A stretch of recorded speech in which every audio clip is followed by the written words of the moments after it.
And welcome back to Morning Talk. You're listening to KSVC, the talk of Mid-Utah. Porter Huntsman and Dylan Nilsson alongside with you this morning, and it is time now for our radio roundup interview for today. And this morning we are joined by Sevier County School District Superintendent Cade Douglas and the principal of Red Hills Middle School, Ted Chappell. And thank you two so much for taking the time to join us this morning. Yeah, nice to be here on this wintry morning. Yeah, I say the snow's coming down right now, but luckily we're inside and staying warm today. And, well, first off, you mentioned that you wanted to jump right into Red Hills Middle School and introduce Ted Chappell, his first year as principal there.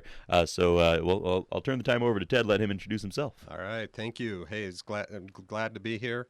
Mr. Chappell, I've been in administration now, 18 years. So 17 years at the elementary over in Monroe. This is my first year at Red Hills Middle School. It's been a very enjoyable transition from the middle school, or from the elementary to the middle school. Some of the things that have impressed me at Red Hills is that, I've only been there for 3 months, but the culture there is really awesome. The teachers really care about students, and they care about not only them succeeding academically, but also emotionally. And that's one of the things that's really impressed me about the faculty and staff there. I'm just proud to be a part of the staff and to be able to work with them. It's fun to work with the middle school students. We've got a lot of things going on at the middle school, just some things that are coming up. Next week, our student council is going to help support the Toys for Tots, do a little fundraiser for them. We're excited to be able to provide some help for some kids at Christmas, and just appreciate our student council for jumping in on that. We also have a National Junior Honor Society organization. We got several students involved with that. They do a lot of great things also. Coming up in December, they're going to be actually going to the elementaries here in town and reading stories to them. It's always good to get those students down into the elementaries and let them read books and interact with them.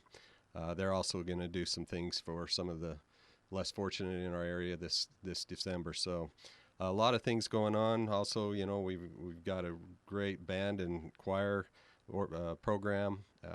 They're going to have in December a Christmas concert, so we're excited about that. But yeah, overall, it's fun to be with this age group. We've got a great school. The staff really care about students, and it's very evident. So excited to be a part of it, and excited to be a part of the middle school environment. So so excited to have you here.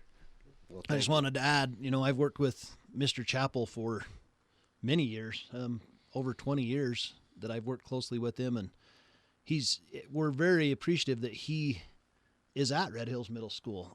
He spent many, many years at Monroe Elementary School as their principal, and Monroe Elementary became very well known throughout the state and even parts of the country for their success with professional learning communities.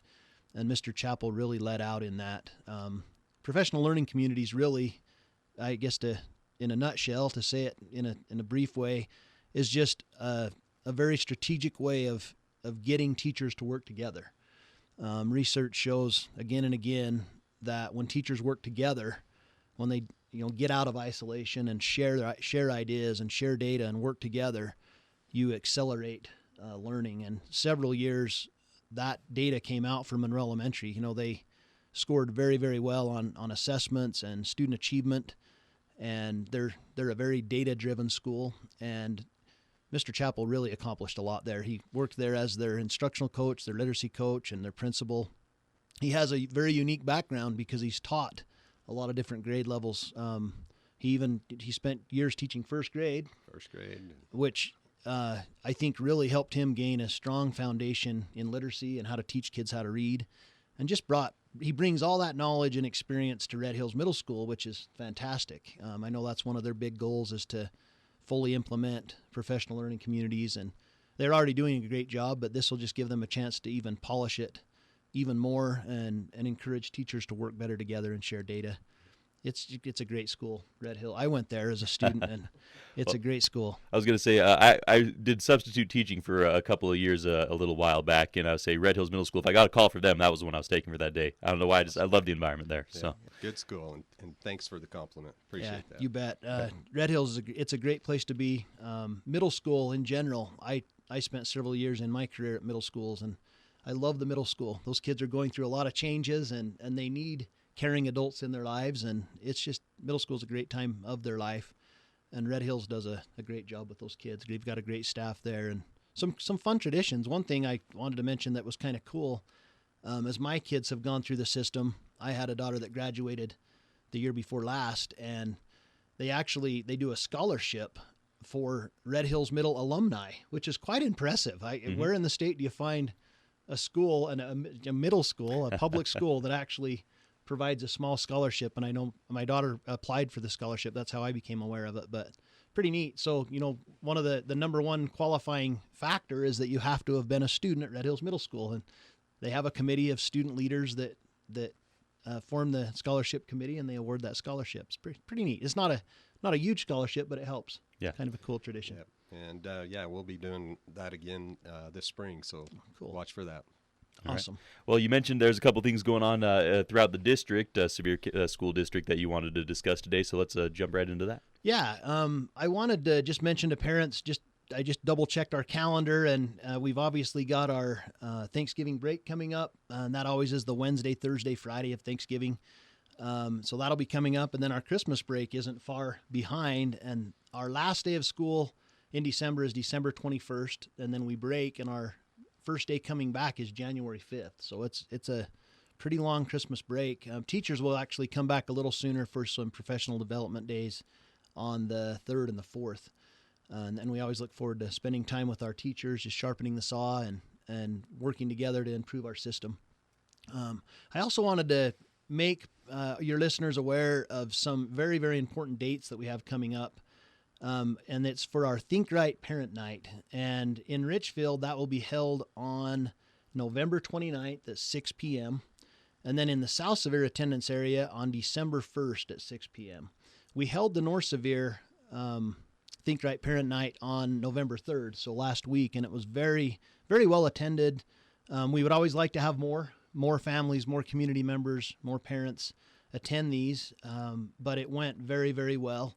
And what we do at these Think Right Parent Night is it's an opportunity for us to involve the community, and especially parents and families, in the work that we are doing in schools to help stabilize and improve emotional wellness and mental health for our students. We're really doing some great things. We follow a system that's called PBIS, which stands for Positive Behavior Interventions and Supports. And it's a tiered system where there's certain things that we do for all of our students. We have 20 minutes a week where we provide some work with understanding emotions and setting positive goals and establishing and maintaining positive relationships, making responsible decisions, becoming an advocate for yourself, how to handle conflict, and how to appropriately debate issues. These are just life skills that we're finding that many of our students aren't coming with to school. And in fact, when it really gets severe and we have students that are so emotionally unregulated or unwell, we found that we have to help them get regulated emotionally so that then they are prepared to learn academically.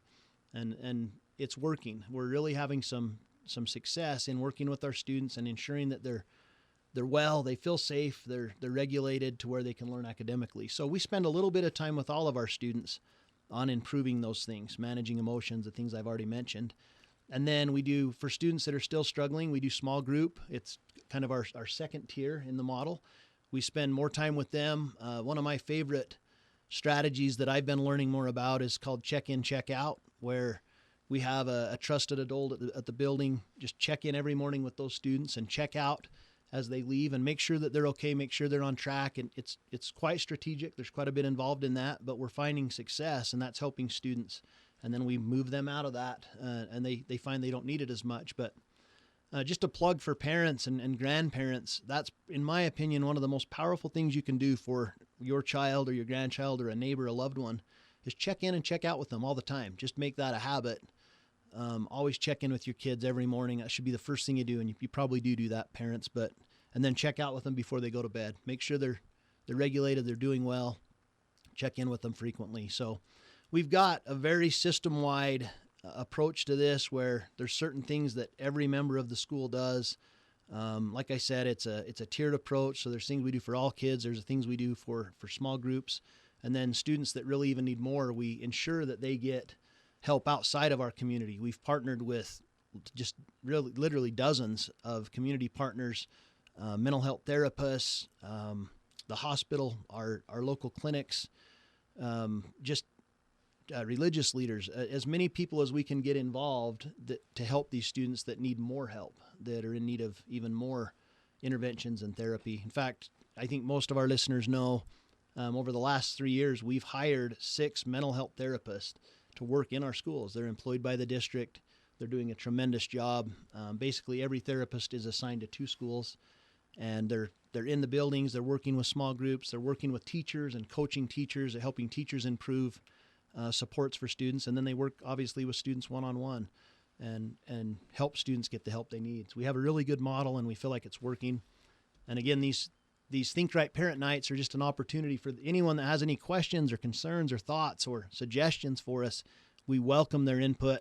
Like I said, we've already done the North Severe one last week, but Richfield one again is coming up November 29th at 6, and the South Severe December 1st at 6. So it's a great opportunity for anyone to come out and get involved and see what's going on in the schools and offer their support and help to us, because mental health is really a community issue, and we've got to all work together to continually improve the mental health of our youth. All right.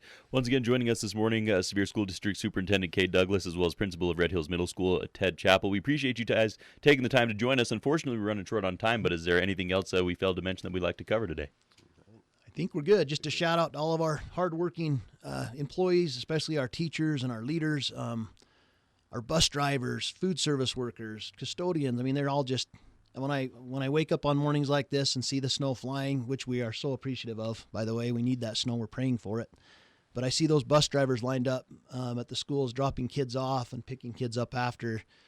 They're just a shout out to our bus drivers. I hope some of them are listening. They are some of the most consistent humans on planet Earth. They're there every morning, and they drop those kids off and take them home. They're good people who work really hard. So just a shout out to all of our good people. All right. Well, thank you guys for taking the time. I know you guys have a busy schedule, so appreciate you joining us this morning. Thank you. All right, that's going to do it for our radio roundup interview for today here on Morning Talk. Once again, you're listening to KSVC 980 AM and 100.5 FM. We're going to go now to your Fox News features with the Dean's List.